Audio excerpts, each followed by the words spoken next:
Hare Krishna.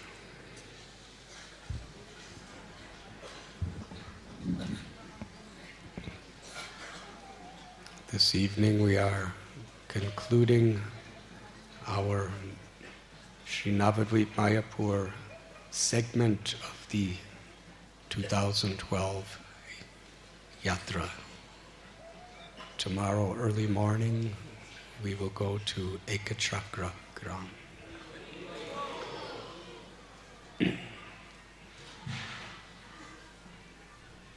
In the house of Srivas, Sri Chaitanya Mahaprabhu was fulfilling all of his devotees' desires. Yesterday, His Holiness Sripad Jaipatak Swami Maharaj was singing this prayer by Lochandas Thakur that we have just sung today. Parama Karuna Pahundui Jana Nithai Goda Chandra Sab Avatara Sarasiromani Kevala Ananda Kanda. These two brothers, Lord Chaitanya and Lord Nityananda, are Karuna, supremely kind, merciful to all living beings. They are the sum total and the essence of all avatars. And how rare. When Ramchandra appeared, he was Ramchandra. When Varahadev appeared in this world, he was Lord Sukara, Varaha. Vamanadev was Vamanadev. Krishna was Krishna. He performed most incredible, sweet, loving pastimes. And when it came time for him to liberate the asuras, such unbelievable things that he revealed to the world of his opulences. But still, he was always Krishna. Sri Chaitanya Mahaprabhu, Radha Bhava Suvalitam Nomi Krishna Swarupam. He's Krishna who comes with the heart of love and the complexion of Sri Radha to share her love with the whole world. But as the sum total of all avatars, the essence of all avatars, the unique feature of Lord Chaitanya is he invited devotees of so many different avatars to come and join him. And he revealed at different times in his Lila so many different aspects of himself. Here in Navadvip, when he preached to his mother, at one time he revealed his incarnation of Kapila Dev. When he was on that pile of pots that were all dirty, he manifested his incarnation of Dattatreya. To Murari Gupta, he revealed his form of Varahadev in the courtyard just not far from here. To Kolavecha Sridhar in Sakyaras, he reveals himself as Krishna Balaramji. To Ramananda Rai, he revealed himself as Krishna and Sri Radha. We heard yesterday for Murari Gupta, who was an incarnation of Hanuman, the Lord revealed his supreme form as Sri Ramchandra, along with Lakshman and Sita.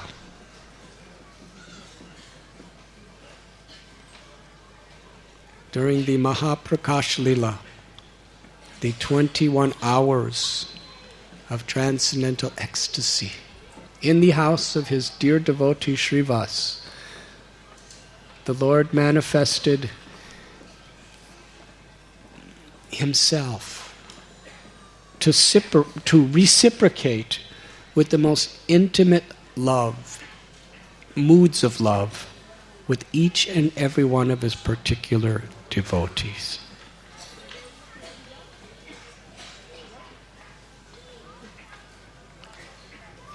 He had just fulfilled the desires of Gangadas Pandit, Srivas Thakur, Kolabecha Sridhar, Murari Gupta. Then he called for Haridas Thakur. Haridas, look.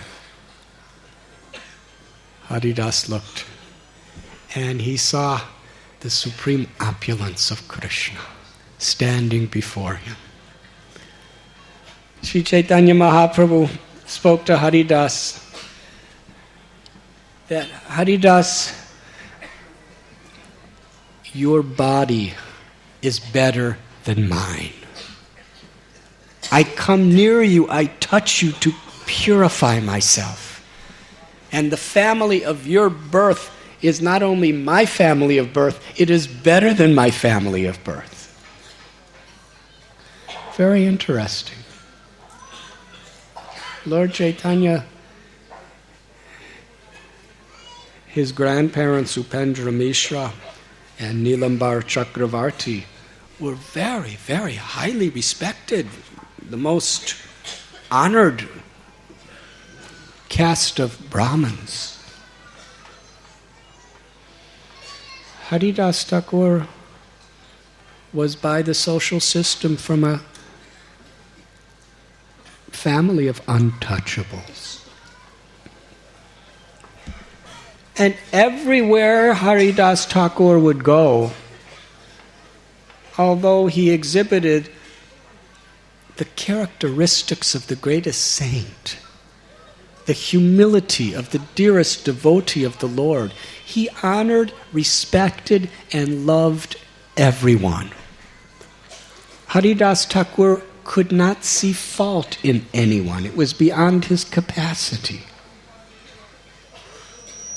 Yet simply because of the birth he took, he was persecuted. People tried to destroy his reputation in every possible way. He was arrested. People tried to murder him. And even so-called nine-violent Brahmins would insult him. And we find everywhere he went, that's what was coming to meet him. But yet Haridas Thakur remained the same loving devotee in all circumstances. That's why he is Nam Acharya. By his example, he's teaching us what it means to be truly a devotee. He took shelter of the holy name in every situation. And no matter what anyone did or said to him, no one could provoke him to even dislike them in return. That is Thakur Haridas. So Lord Chaitanya Mahaprabhu, what a powerful statement he's making. Your birth is better than mine. Your body is worshipable, and I want to be purified by the touch of it. Then Lord Chaitanya reminded Haridas Thakur of an incident that took place many years before. During Yatra, you all went to Shantipur, and you went to Fuliagram. In Shantipur, Haridas Thakur met with Advaitacharya. Advaitacharya arranged a cave for him to live in Shantipur. Very interesting. Hospitality is not simply a stereotyped, okay, you come, you get this, you come, you... Real hospitality is you really care about the person. And you go out of your way to, according to the individual, not what makes me happy to give you, but what I can give you to make you happy. All over the world, especially in India, oftentimes hospitality is, you're coming to my house so that I can give you what I want to give you. Whether you like it or not, you take it. If this will get you sick, no problem. It makes me happy. Yeah, that's the way. Yes, this may make you sick, but it's not a problem because it makes me happy and you're my guest. Well, Haridas Thakur liked to live in caves. So Advaita Acharya went out and found a nice cave for him. And while he was there, he was chanting 300,000 names of Krishna every single day. He had just been in Benapal, where Ramchandra Khan tried to destroy him. Then he went to Chandpur, where Gopal Chakravarti tried to destroy him. Then finally he came to Fuliagram, and the people of his same caste, they wanted to destroy him. They were ruling. The Muslims couldn't tolerate that someone from their birth was chanting the names of Krishna. He must be destroyed. And the Hindu Brahmins couldn't tolerate that a person of a Malecha family was chanting the names of Krishna. He must be destroyed. So they went to the king. The Qazi went to the king. Said he must be arrested, he must be punished and killed. So the arrest warrant was made. Haridas Thakur, he heard about it. They didn't have to find him. He just came right to where the king was. Came right into the prison house. Hare Krishna. The last day of the Yatra. The personality of the sound system is expressing its time to go. So all the prisoners were looking at Haridas thinking, oh, he's such a saint. By his blessing we will be freed from jail. You see, these prisoners were mostly very pious people who were put in prison because they were practicing their faith. So Haridas comes in and looks at them. They were helpless. They were desperate. With folded palms, they were looking upon Haridas Thakur with such dependent hearts, begging and praying for his blessings, for his mercy, because he was such a great Vaishnav, and because Krishna was manifesting so much in his heart. When they were looking upon him, they could actually feel Krishna, because they were so receptive. When you open your heart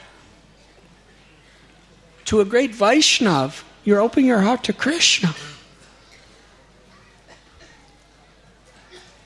And they begged for a blessing. And Haridas said, oh, I bless you that you will always remain just like you are. They didn't say anything, but they looked really disappointed. And he said, why are you disappointed? I give you a very good blessing. What are you now? Right now, with an open, humble heart and folded palms, you are coming to a representative of God and praying for mercy. May you always be like that. Because in this mood, you will always get Krishna. It's not that I'm telling you should stay in jail. In fact, it's a detail, but very soon, in a few days, you'll be released from jail. But when you're released from jail, understand this whole world is a prison house. And the way out is the way you are now, humbling yourself before God. So in every situation, never forget Krishna. In every situation, don't forget the holy names of the Lord. So they were very happy. And then he went in to see the king. And the king looked at him. He was so beautiful. He emanated such kindness. He had a composure of such love and confidence. He was totally fearless. The king said, "Sir, you're one of us. Why are you behaving like these fools and ignorant Hindu people? Don't you know that you're corrupting our own religion and you're corrupting their religion and everyone's complaining about you? And if you don't stop this, you're going to have to be destroyed."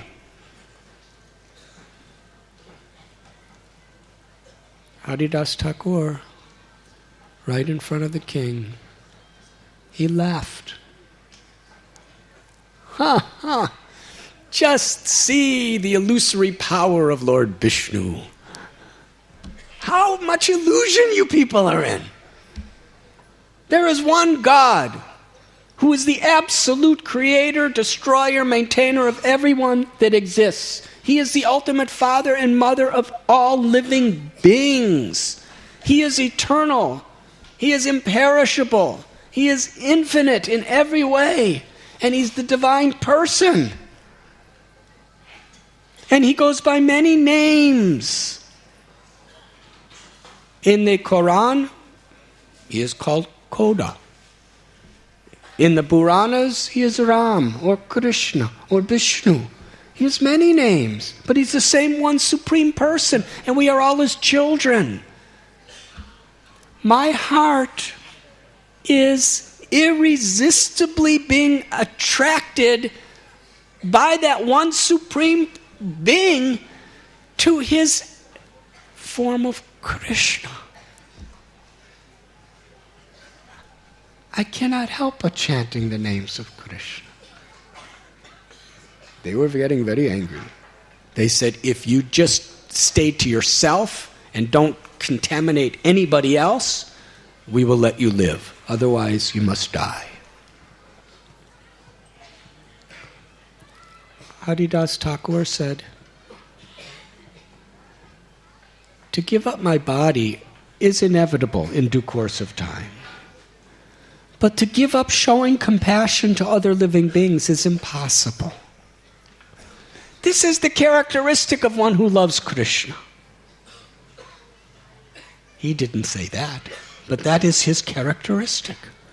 And then Haridas Thakur said, if you chop this body into so many little pieces,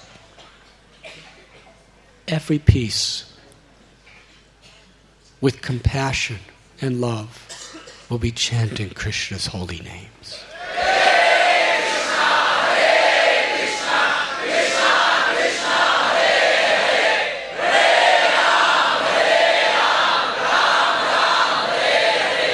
The king said, I gave you your chance. Then he turned to the Qazi and said, what should I do with this animal? The Qazi, ferocious. He said, beat him till he's dead through the 22 marketplaces of the town. Torture. The king called executioners and said, torture him and beat him till no life survives in his body.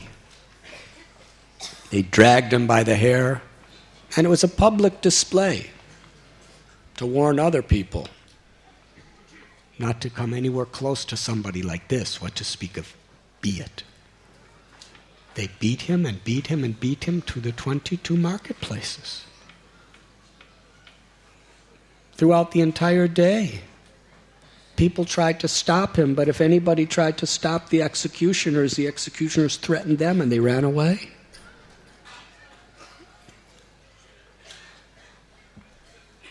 Finally, after all 22 marketplaces, the executioners were totally exhausted. They couldn't even lift their arms.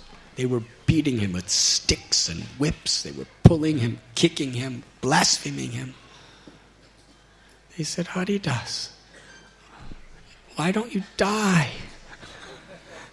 No one in the history of our legal system has ever survived more than 3 marketplaces. You're still alive after 22 marketplaces, and you don't even look like you're in pain. Sometimes you're smiling. The only time you ever look like you're in pain is when you look at us and you look like you're feeling so sorry and pitiful toward us. And we're trying to kill you. What are we going to do? They're going to be so mad up there in the palace that they're going to kill us because we didn't kill you. Haridas said, oh, if my life is a problem for you, just see what I will do. And he chanted the name of Krishna. He was chanting the names of Krishna constantly. No matter how much they beat him, he just kept chanting more and more and more feelingly. Kirtaniya Siddhahari. They couldn't stop him from chanting. And every time he tasted Krishna, he was transcendental to this world. They could not budge him from his integrity of being compassionate to all living beings. So he chanted the name of Krishna one more time, and all the life symptoms of his body left. No pulse, no breath, no heartbeat. They went to pick him up, but he was so heavy they couldn't lift him. Then they tried again, and he was so light they lifted him. And they brought him to the king and threw him at the king's door and said, he's dead. We did our work. King said, bury him. Kazi said, no bury for him. If he's burying, that's auspicious. So they went to the Brahmins, the Smarta Brahmins. Here, he's one of you. Burn him. They said, no, he's untouchable. We cannot burn him. Well, what do we do with him? Throw him in the river like a piece of trash. So they threw his body in the Ganga. And he floated downstream. And then, Hare Krishna. He wasn't dead. He was in samadhi. But in that state of samadhi, it appeared he was dead. He rose from the dead. And he crawled out from the bank of the Ganga. Now, for most of us, after that whole ordeal of being beaten for about 12 hours constantly by massive, strong executioners, he probably would have, just quietly gone back to his cave or something, or found, a secret cave. He walked right back into the town, right to the palace of the king.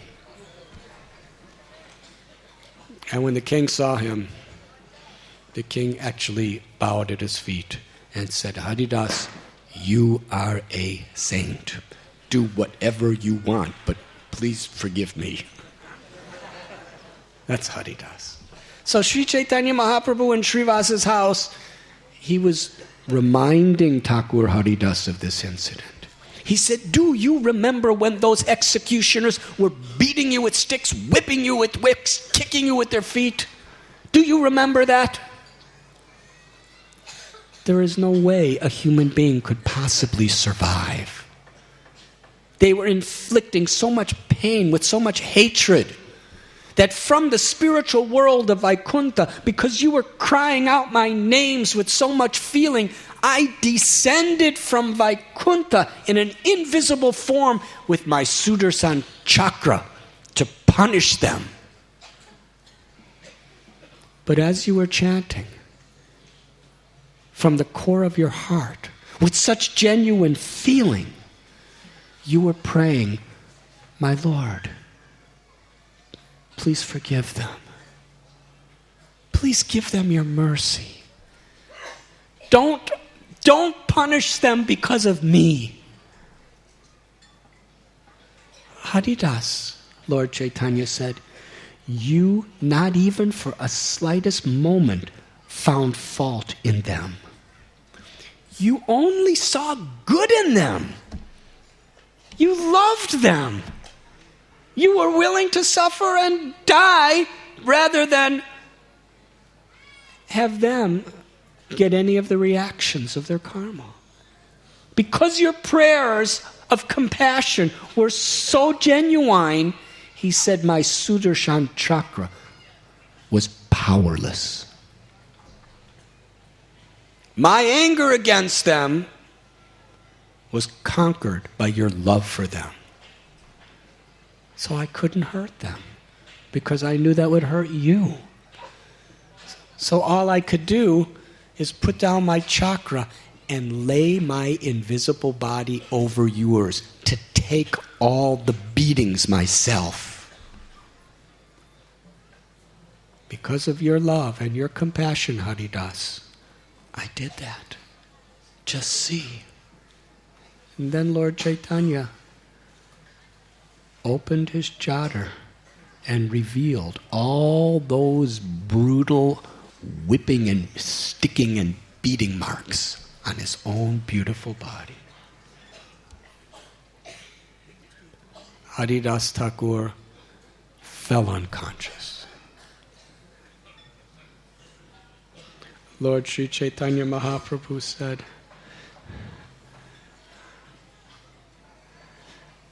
please rise, Haridas. Gaze at my opulence. Haridas Thakur saw this beautiful form of Krishna and wept incessantly. And then he offered his prayers. He said, my Lord, I am the most sinful person. If someone sees me, what to speak of touch me, they should go to the Ganga immediately and take their baths. I have no good qualifications. But still, by your causeless mercy, you allow me to chant your name. You allow me to remember you. In fact, my Lord, you never abandon those who remember you. But I'm so unfortunate that I never remember you. He said, Draupadi, she was a princess of the Pandus. She was dragged by Dushasana on the order of Duryodhana to be humiliated and stripped naked in a public assembly. A fate for her that would be worse than death. Dushasana was like a roaring lion. And in comparison, Draupadi was like a little mouse. He looked at her with such evil glances and went to pull her cloth. She turned to the Pandavas. They were helpless. They looked at the ground in shame. She turned to Bhishma and Drona. They looked to the ground in total humiliation. She looked toward Dhritarashtra and she cried out, you are all cowards. You all have no character. How could you allow this injustice to take place? But still, everyone was looking down. No one was willing to help. And then Dushasana took her cloth and pulled. She tried to pull with her own little hands, but she was no match to him. When she was in a state of total helplessness, with a heart full of pure humility, she raised her arms in the air in the spirit of Sharanagati, of surrender, and cried out, "Hey Krishna, hey Govinda."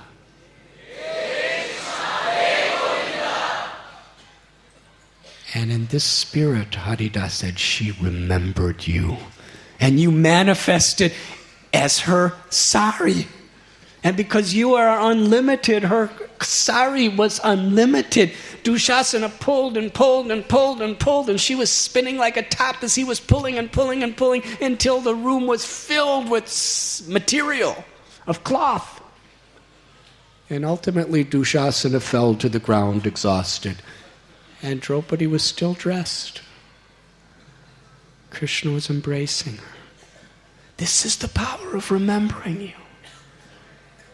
And there was that time when the goddess Parvati was surrounded by witches who intended to eat her. And she remembered you. And you appeared and saved her from all of the dangers. Little Prahlad, 5-year-old child. And his father was the ruler of the universe, Hiranyakashipu. He and his most powerful armies were bent on killing little Prahlad. They threw him in poisonous snake pits. They threw him in fire. They threw him under water, tied with massive stones. They fed him deadly poison. But because little Prahlad remembered you, you never abandon your devotee. You were always, always there for him. And the Pandavas. My Lord, when Yudhisthira was living in Kamyavan, Duryodhana sent Durvas Muni with 60,000 disciples to take prasad. Duryodhana knew that Draupadi had the Akshapatra. She had a pot that would feed as many people as came to eat until she ate. After she ate, it became just like a regular old pot. Like in the kitchen back there, we have these Akshapatras. It seems that way. Until after everyone eats, then they just become regular old pots. Duryodhana knew what time Draupadi would eat and said Durvas, if you want really good prasad, go to Yudhisthira and Kamyavan, go at this time. That's the best time to go. You'll get the best prasad at that time. So Durvas came. Well, he said, I'm hungry and all these followers of mine are really hungry. Give me some food. And Yudhisthira said, Draupadi, get your pot, get your pot. She said, I already ate. It's too late. They didn't know what to do. Because Durvas Muni, when he gets angry, he curses. And he's an Amsa of Shiva. You don't want to be cursed by him. So they didn't know what to do. Durvas Muni said, I will be taking my bath in the Yamuna. When I come back, we will expect prasad. So while he was in the Yamuna, Draupadi, Haridas Thakur said, she remembered you, my Lord. And you appeared at their doorstep. Yudhisthira Maharaj opened the door. Krishna's there. Krishna. He came to the forest of Kamyavan. Krishna said, I'm hungry. Yudhisthira Maharaj. First we're going to get cursed by Durvas Muni because we have nothing to give him. And now Krishna comes to our house. He's hungry. We have nothing to give him. Krishna, we have nothing. We're helpless. Draupadi was remembering. Krishna said, well, is there anything in the pot? He said, no, nothing's left in the pot. He said, bring the pot. Krishna went to the pot. It was already washed. But somehow or other, by Yogamaya, a little particle of sabji, tiny little particle of sabji was stuck to the pot. Krishna, he ate it. He said, I am completely satisfied. And when I am satisfied, the whole universe is satisfied. And meanwhile, Durvas Muni and all of his 60,000 sadhus. And we were speaking the other day about how much sadhus can eat.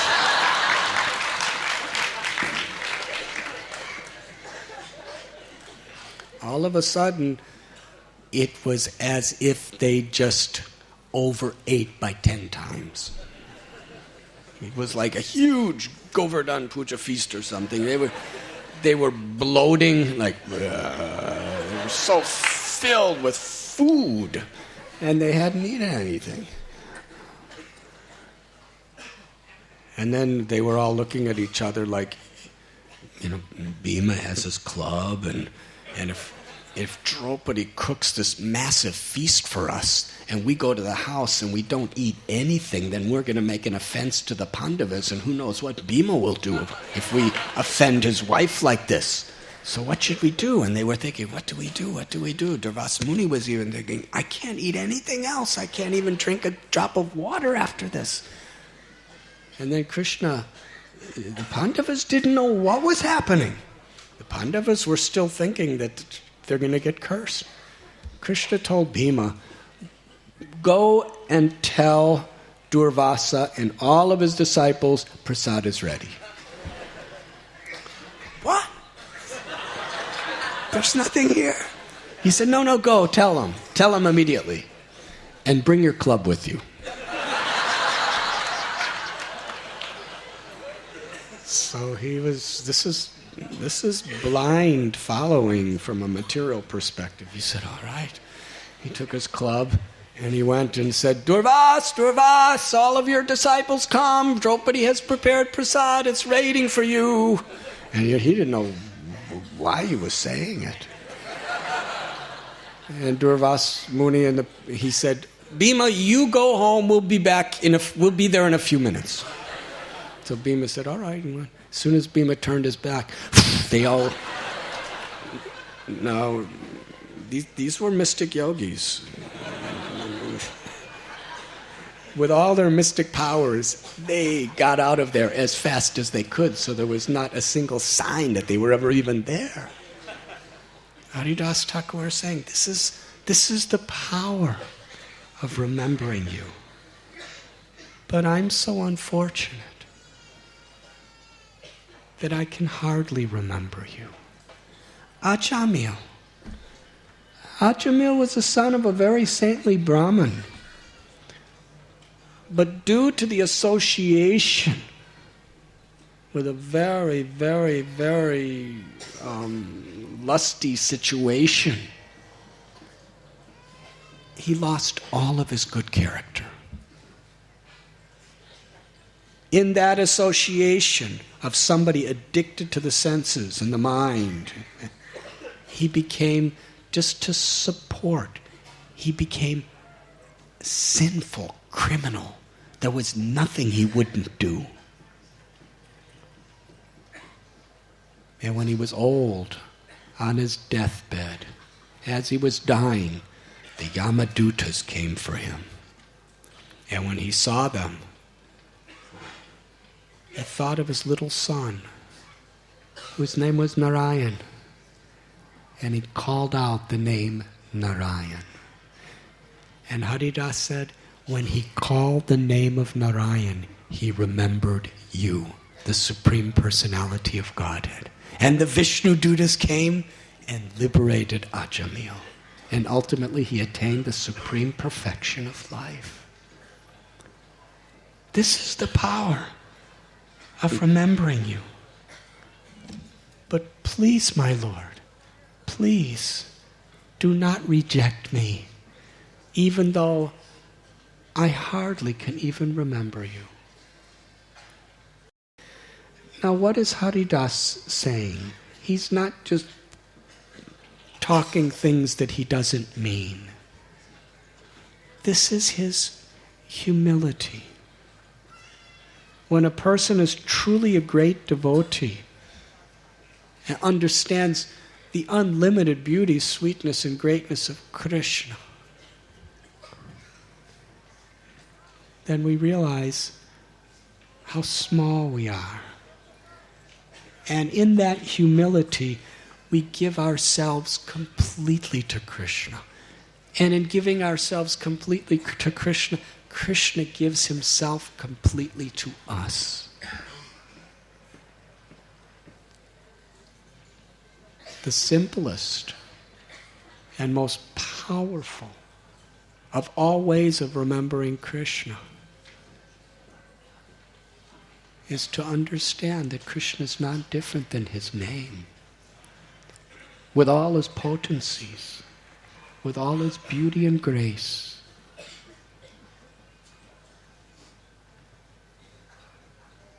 Kirtaniya Sadahari. Therefore, the perfection of life is to always remember Krishna and never forget Krishna by crying out the names of Krishna.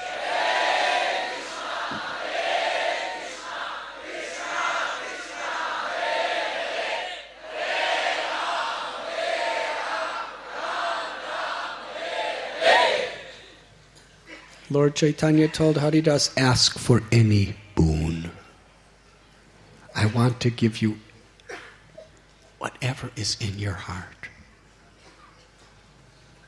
He could have asked for liberation. He could have asked for elevation to the upper planets. He could have asked for elevation to Vaikuntha, to Goloka. He could have asked for anything and gotten it immediately. But what is the sweetness of Haridas's mood? He asked the Lord, the only boon I crave for is give me the blessing of the remnants of the food that have been left from the plate of those devotees who love you. In every or any birth that I may take, bless me that I could eat the food that has fallen from the mouth of your devotee. Let that blessing be mine. And then Haridas became very embarrassed. He said, I am so shameless. In my condition, who I am asking for something so exalted? I don't deserve it. How could I even ask for something like this? But this is my defect. So much I crave to be seen as an important person. Although I am so lonely, so lowly. He said, my dear Lord, just let me be a dog near the house of your devotee.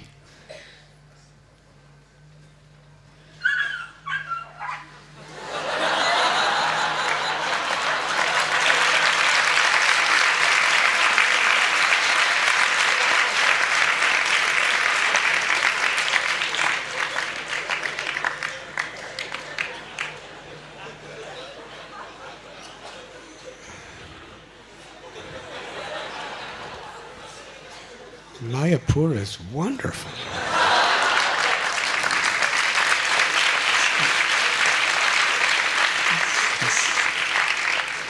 This spiritual world.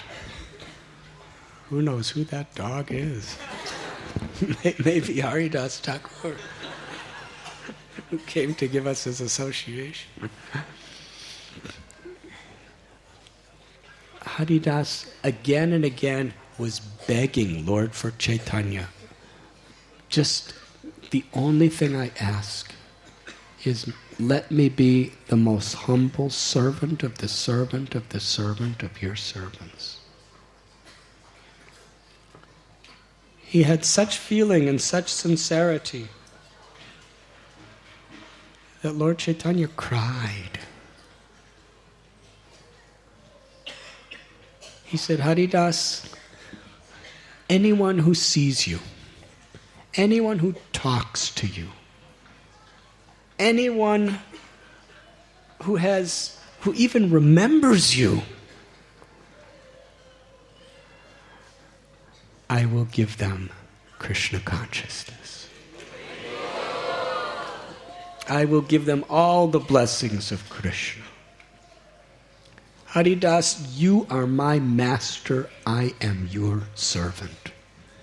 Because of the quality of your humility and love, I am forever a prisoner in your heart. Nobody in this world wants to be a prisoner. We all like freedom. But Krishna longs to be the prisoner in the heart of a devotee who loves him. And he proclaimed this to the entire world. And then Lord Chaitanya said, Haridas, I give you this gift, that you will always be dear to me, and you will always be most dear to all my devotees, and you will forever inspire us by chanting with love and devotion my holy names.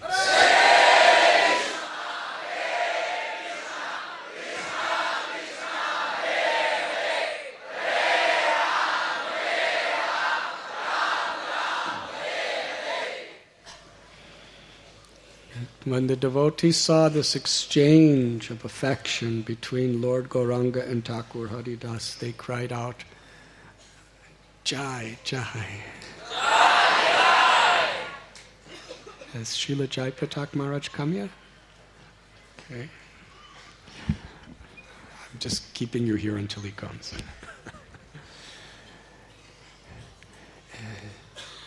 In this incident, the Lord revealed to the world how the crest jewel of all gifts, pure devotional service,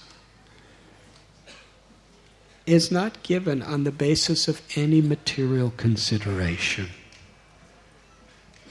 This grace comes upon us simply according to our sincerity.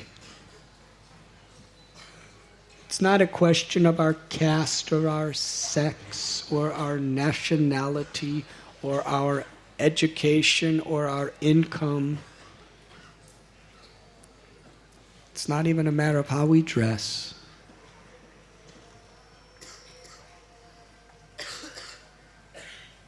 Bhaktisiddhanta Saraswati Thakur, he saw in Vrindavan some pujaris offering puja.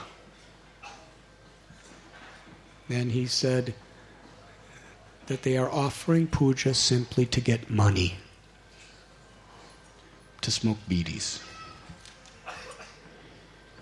So they're with the Lord all day long. But if they're doing it for pratishta, for fame, for profit, for prestige, are they really worshiping the Lord? The Lord's there, but they're worshiping their egos. Duki, who became Sukhi, she attained what even the greatest pujaris and the greatest pandits couldn't get, just by carrying some pots. Vrindavan Das Thakur tells, Prahlad was born in a family of demons. Gajendra was born in a family of animals. Hanuman was born in a family of monkeys. But yet, they were the dear most loving servants of the Lord because of their devotion, because they remembered the Lord with love. Then Lord Chaitanya turned to Advaitacharya and said, Advaita, do you remember? For so many years you have been teaching the Bhagavad Gita. You teach all the different Vedas, and every single verse you specifically explain in the context that its essence is pure, undivided, loving devotion to Krishna. And if any verse of the scripture, if you could not truly, transparently understand how this means pure devotion to Krishna, you wouldn't blame the verse. You would feel so bad that you would fast. You would fast until the revelation came. Do you remember that, Advaita? Sometimes when you were giving lectures from the Gita and you came to a certain verse and you see, it's not something superficial. We can read it and just kind of explain it through word jugglery. But he had to really, really have the realization and conviction to speak it. That was Advaita. So he would fast. He would go to sleep at night. He said, do you remember every time that happened, I would personally appear to you in your dream and explain to you how that verse means pure unalloyed devotion to the Supreme Lord, the one Supreme Lord of all beings, who has many names, many forms. But one time, I told you, Advaita, just get up and eat. I'll tell you later what the meaning of this verse is. Today I will tell you. Now this happened probably 20 years before. He said, the verse means, everywhere are my hands and legs, my eyes and faces. In this way the super soul exists. And he revealed to Advaita Acharya the concept of achintya bheda bheda tattva, unity in diversity. How the Supreme Lord, the Absolute Truth, is simultaneously the all-pervading and still personal, having personal exchanges with each and every one of us. He said, Advaita, ask for any boon. Advaita Acharya said, my Lord, that which I prayed for, that which I longed for, that's what I fasted for, you have already given me. You descended into this world to deliver the world through the Harinam Sankirtan movement. Please give your mercy and give love of Krishna even to the least qualified people. Then the Lord was giving his blessings to everyone. He said, everyone was coming, he was offering boons. Somebody said, my father doesn't allow me to come to be with the devotees. Please change his heart and make him favorable. The Lord. Some were praying for the welfare of their sons, their disciples, their wives, their husbands, whoever. And the Lord was fulfilling everyone's desire. And everyone was seeing Krishna, seeing the Lord just as they loved him. Except one person, Mukunda. That same Mukunda Dutt, the brother of Vasudev Dutt, from Chattagram in East Bengal. He had been living in Navadvip for so many years. His kirtans were so sweet that the devotees' hearts would melt when they would hear him sing. He was such an ocean of good qualities. But Lord Chaitanya would not look at Mukunda.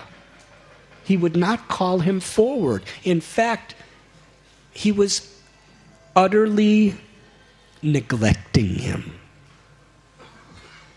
Mukunda felt so sad. What have I done? And he started to cry because he would not come before the Lord unless the Lord called him. You see, you can't demand blessings. It comes through grace. Srivas Thakur, he said, "My Lord, why are you neglecting Mukunda? You are fulfilling all of our inner desires. You're giving everyone such bliss. Why are you torturing Mukunda by not calling him? What has he done? If he's done something, then forgive him and let him come." Lord Chaitanya said, "Never ask that question again. I never want to see that wretch's face."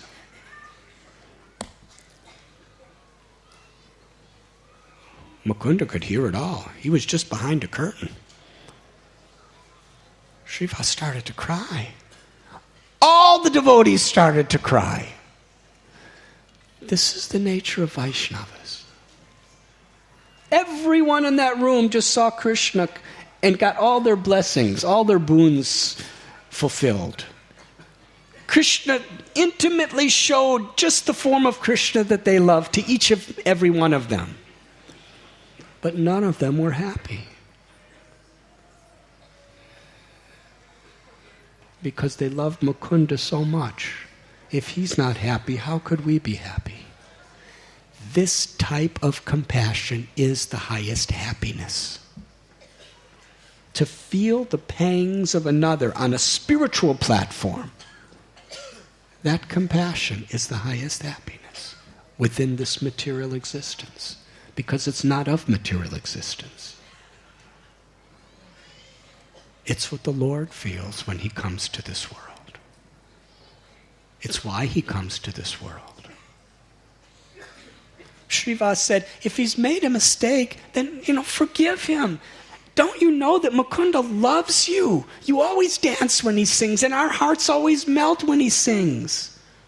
What has he done?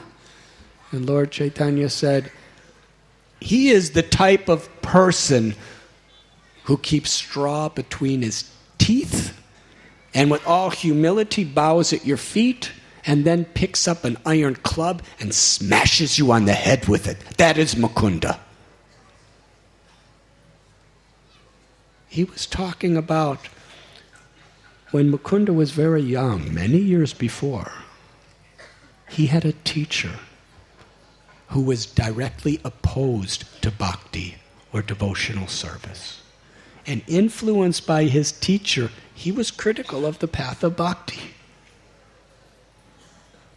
And Mukunda, when he heard the Lord speak, he said, yes, that's what I was. I don't deserve to see the Lord. And then he was crying. And he said, will I ever see? He said, there's no reason for me to keep this body alive, but will I ever see the Lord? And Srivas and all the devotees were weeping, and they said, my Lord, will you ever allow him to see you? And Lord Chaitanya, in a thunderous roar, he said, after 10 million births. When Mukunda heard that, he was splashed with ecstasy. I will see the Lord. In only 10 million births, I will see. Tears of ecstatic joy, of celebration poured from his eyes as he began to dance in a trance. I will see the Lord. Only 10 million births, I will see the Lord. Lord Chaitanya saw this. And he smiled. He said, bring Mukunda immediately. The devotees ran to Mukunda and said, the Lord wants to see you now. He wants you to see him now. Come. But he was in another world. He was dancing. I will see. Mukunda, you can see now. He said, I will see after 10 million births. No, Mukunda, now. He's calling. After only 10 million births, I will see. They had to actually pick him up and carry him and put him right in front of Lord Chaitanya. And Lord Chaitanya smiled. He said, Mukunda, because of your faith in my words, and because you had such value in loving me and seeing me, that even if it took 10 million births, you were happy. He said,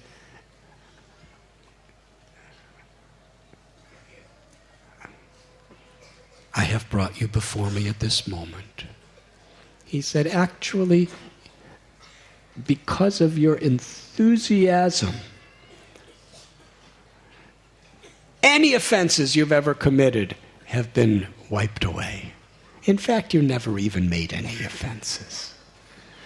Because of you, the nature of your love for me and your enthusiasm to serve me, even if you commit 10 million offenses, you will always see me. And I will always be with you. Mukunda was so overwhelmed.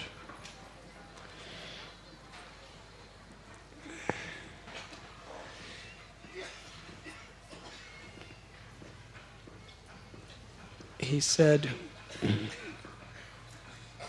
actually, you're saying I have so much faith. I wish I had faith. I'm like a pile of ashes. But still, I'm feeling so happy when I see you. Why? It's only by your mercy upon me.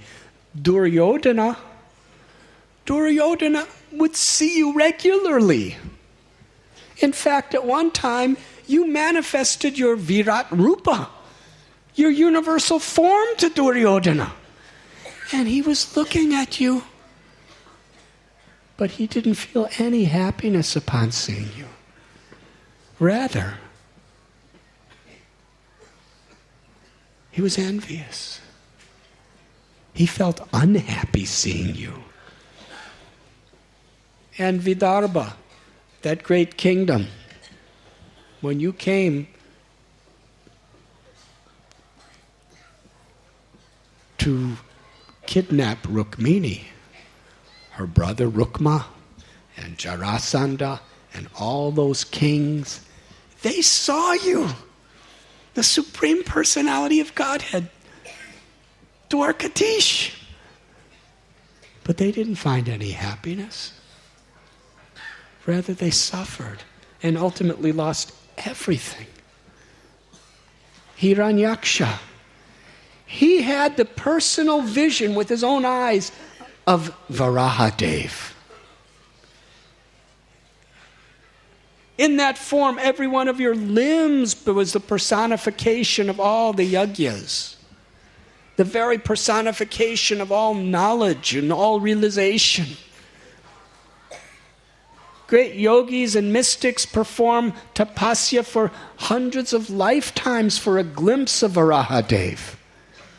And Hiranyakashipu was seeing you constantly with his eyes. But he didn't find any happiness because he didn't have devotion.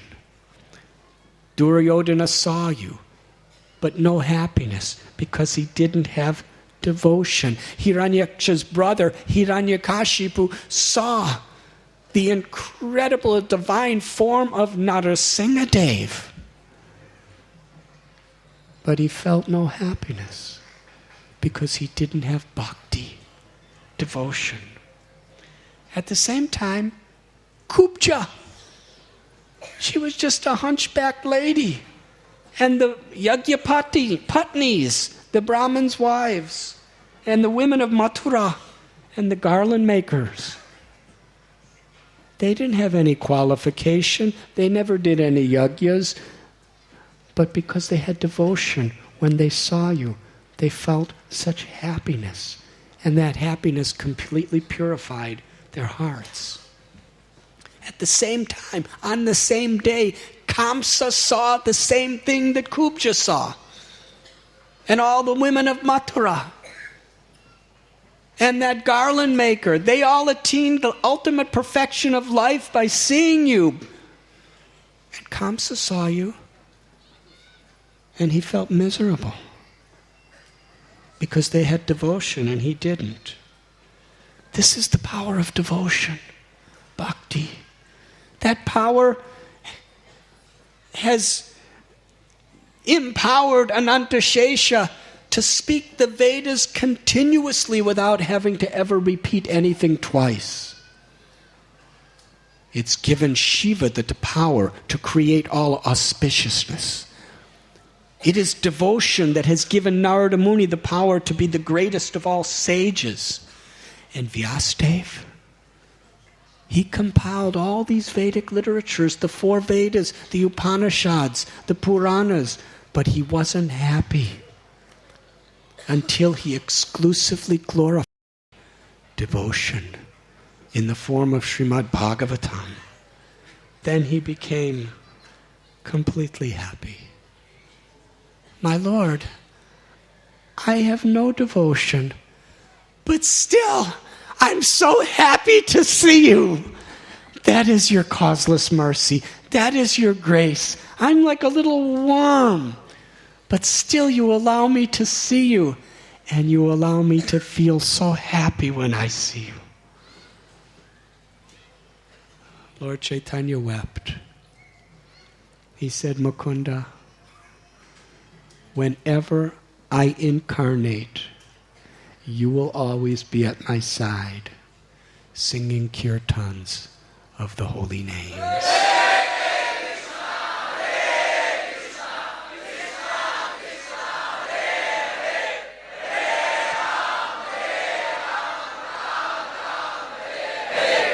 It is true that it is only through bhakti or devotion that people could appreciate who I am. He said, in Mathura there was a washerman. He was the washerman of Kamsa. When Krishna entered Mathura, he was going from shop to shop. The garland maker, whose name was Sudama, he gave the best garland to Krishna with such love and devotion. And Krishna gave the garland maker the blessing that as long as you're living in this world, every desire you have will be fulfilled. You will never feel the pangs of material existence. And when you pass from this world, you will come directly to my abode for the perfection of liberation. He was giving these benedictions to everyone. All they had to do was just appreciate the opportunity to serve. And then Krishna went to the washerman. And he said, do you have a piece of cloth I could have? And the washerman said, who are you, you cowherd boy? I am the washerman for the king. You are asking for what belongs to the king. Out from here, you deserve to be punished. Lord Chaitanya, during Mahaprakash here in Navadvip, he told all the devotees through Mukunda, he said that washerman, for hundreds and hundreds of births, he was a yogi, and he performed severe tapasya. In seclusion, he chanted mantras. He did breath controls.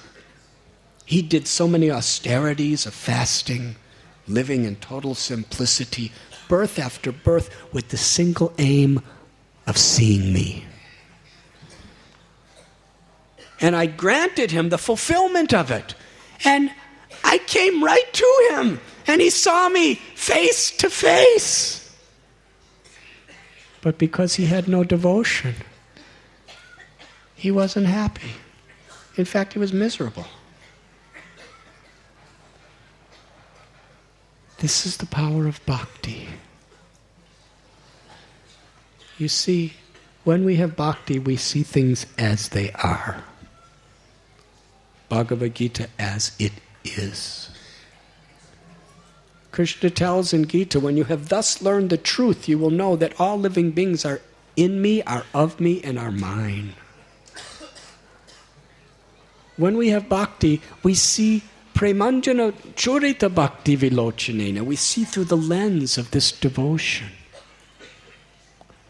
We see the whole material creation as Krishna's playground, meant for Krishna's pleasure. We see every living being as Krishna's children. We don't want to exploit anyone because they're for Krishna. There can be no selfishness, there can be no envy when we see through the eyes of bhakti. There's complete satisfaction. There's complete happiness. Because we're seeing Krishna in everyone. We're seeing Krishna in everything. We're seeing Krishna everywhere. And this is not just some sort of a mystical conception. It means in every situation our motivation is to serve Krishna and to please Krishna. That is bhakti. And when we see through that lens of bhakti how to serve, and that's what Srila Prabhupada has given us. That's what all the great acharyas were given us. The way, the means by which every aspect of our life we can see an opportunity to serve.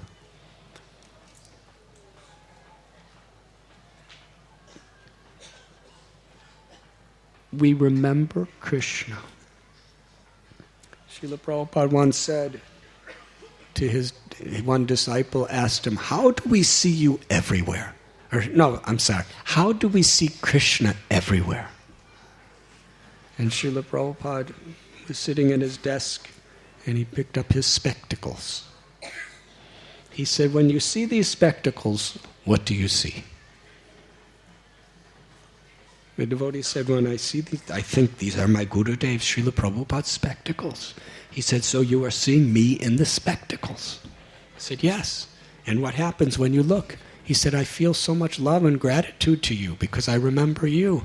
He said, Sarvaloka Maheshwaram. Everything is the property of Krishna. Aham bija pratapita. Everyone is the child of Krishna. Everything is Krishna's energy.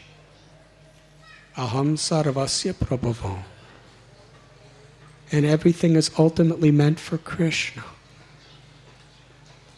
So whether we see a microphone, whether we see a man or a woman, whether we see a person, whatever their color, whatever their caste, whatever their nature, whatever their religion, when we see the sky and we see a cloud, whether we see a dog or a jackal, or we hear a jackal,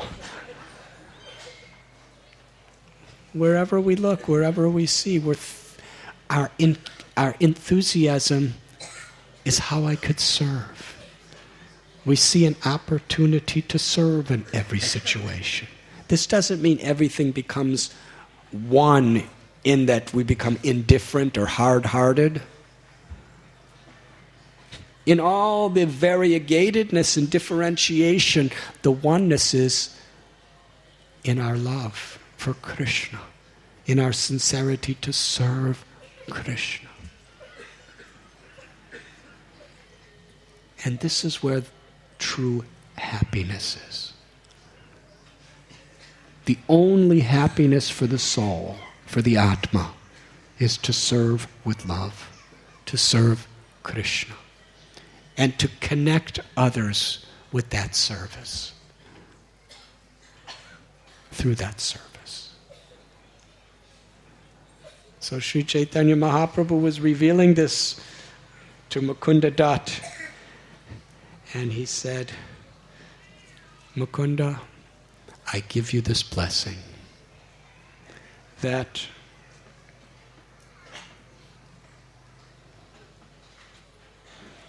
whenever I descend to this world, you will personally be with me to sing. And I will give you the innermost wish of your desire, that whenever you sing the holy names of the Lord, you will totally melt the hearts of anyone who hears you.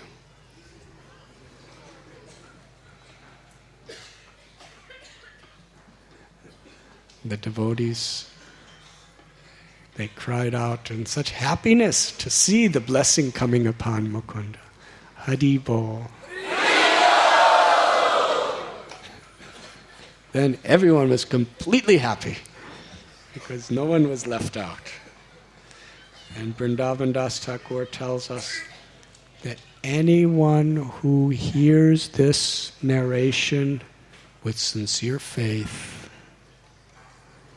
will hear Mukunda Dat singing. Will sing with Mukunda Dat. And anyone who takes pleasure in hearing this narration will see Lord Chaitanya face to face.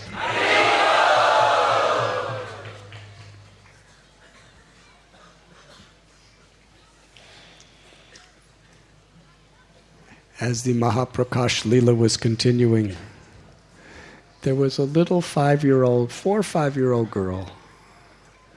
I think she was 4 years old. Her name is Narayani. She was the niece of Srivas Thakur.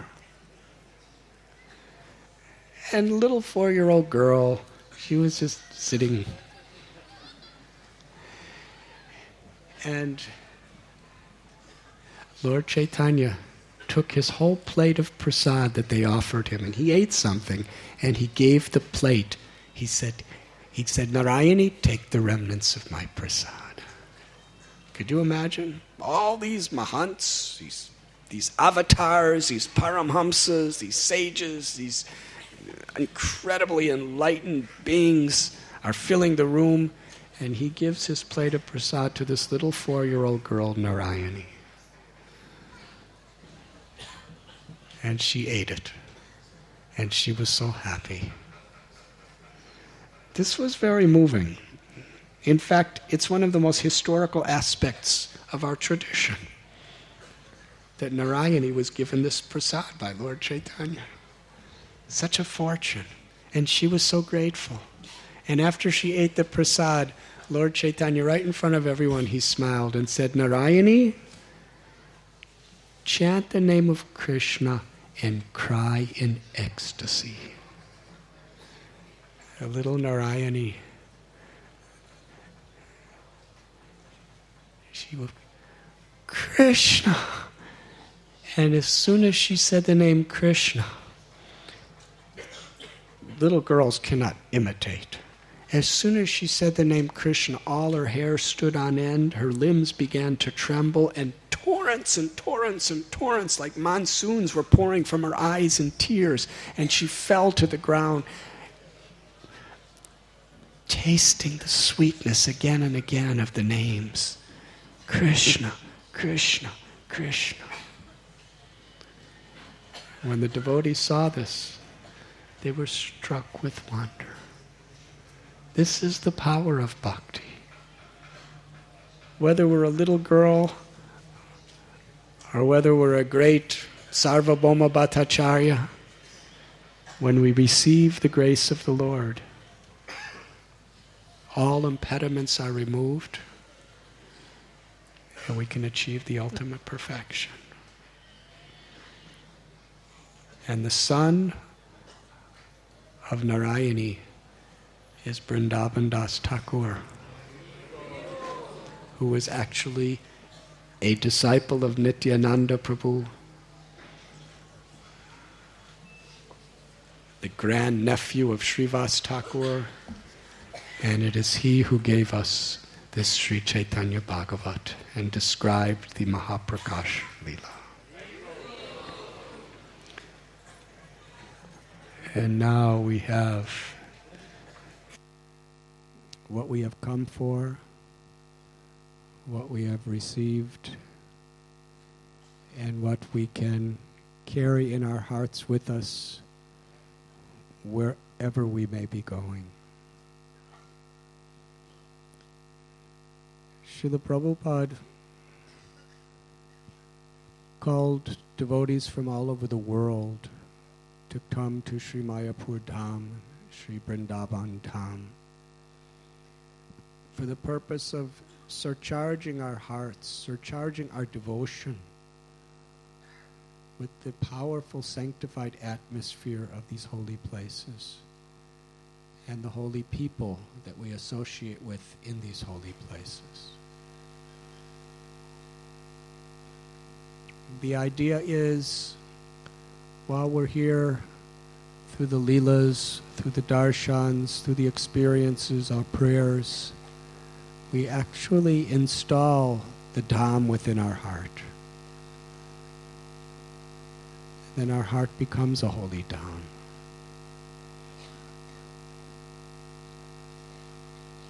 And every day, wherever we may be, it gives us, we carry with us that grace, which gives us that strength to carry on and continue to grow and grow and grow in our bhakti through all the situations that come before us.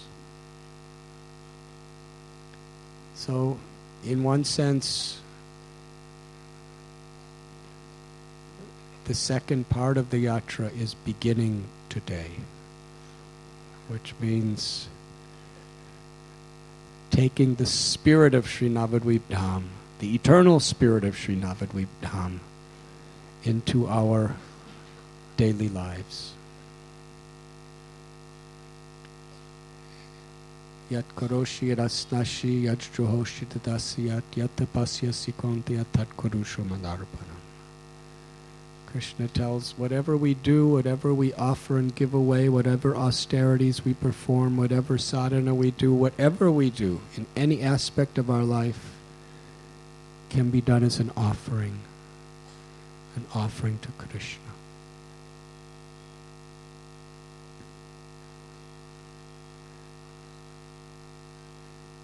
So let us thank Srila Prabhupada and let us show our gratitude by carrying this spirit with us wherever we go.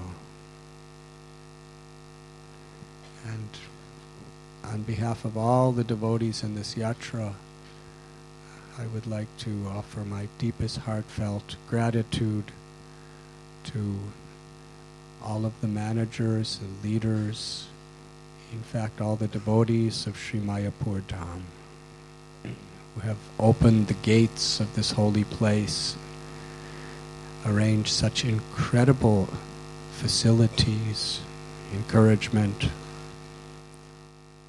It's the only place I know of where you could just bring 4,000 people and say, we're moving in. And they say, yes, please come. We're setting up a kitchen like this with railway tracks. They say, yes, set up your kitchen. We're going to have lectures every night here. We're going to offer lamps in your temple. Do you know any other place in the world where you can, they just say, yes, come. Mayapur is the only place I know. Srila Prabhupada created it for this purpose. And the devotees here are so beautifully fulfilling that purpose.